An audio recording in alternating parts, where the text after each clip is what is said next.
রাসূলুল্লাহ সাল্লাল্লাহু আলাইহি সাল্লাম ফাতেমাকে বললেন, ফাতেমা, তুমি কি সেই কাঠুরিয়ার স্ত্রীর সাথে দেখা করে এসেছো? ফাতেমা বললেন, আব্বাজান, হ্যাঁ, আমি তার সাথে দেখা করে এসেছি। নবী করিম সাল্লাল্লাহু আলাইহি সাল্লাম বললেন, তুমি কি দেখেছো? হযরত ফাতেমা রাদিয়াল্লাহু তাআলা আনহা তখন বললেন, সেই মেয়েটি অত্যন্ত স্বামীভক্ত। তখন মুহাম্মদ সাল্লাল্লাহু আলাইহি সাল্লাম তাকে বললেন, তার কাছ থেকে তোমার শেখার অনেক কিছু রয়েছে। হযরত ফাতেমা রাদিয়াল্লাহু তাআলা আনহা তখন বললেন, আব্বাজান, আমি তার কাছ থেকে কি কি শিক্ষা গ্রহণ করতে পারি এবং সে কিভাবে আমার পূর্বে জান্নাতে প্রবেশ করবে, এই ব্যাপারটি আমাকে বুঝিয়ে বলুন।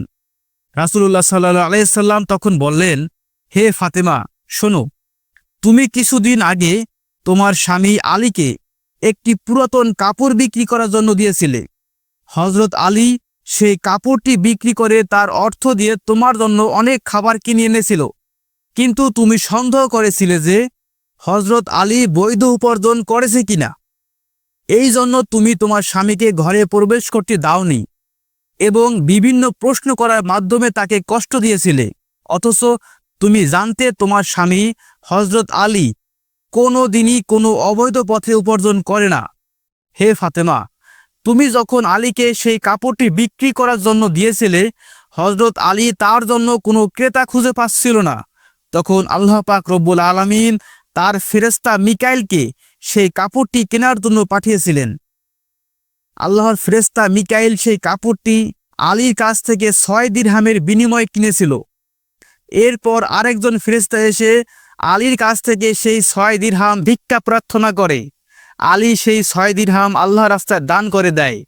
অতঃপর সে চিন্তিত অবস্থায় বাড়ি ফিরে আসছিল। এমন সময় ফেরেশতা জিবরাইল তার কাছে একটি লাল ঘোড়া 100 দিরহামের বিনিময়ে বাকিতে বিক্রি করে দেয়। হযরত আলী সেই ঘোড়াটি কিনে বাজারে যায় এবং ইসরাফিল ফেরেশতা হযরত আলীর কাছ থেকে সেই ঘোড়াটি 160 দিরহামের বিনিময়ে কিনে নেয়। আল্লাহ পাক রব্বুল আলামিন 6 দিরহামের বিনিময়ে হযরত আলীকে 10 গুণ বৃদ্ধি করে 60 দিরহাম দিয়ে দেয় এবং সেই অর্থগুলো দিয়ে হযরত আলী তোমাদের জন্য বিপুল পরিমাণে খাবার কিনে এনেছিল।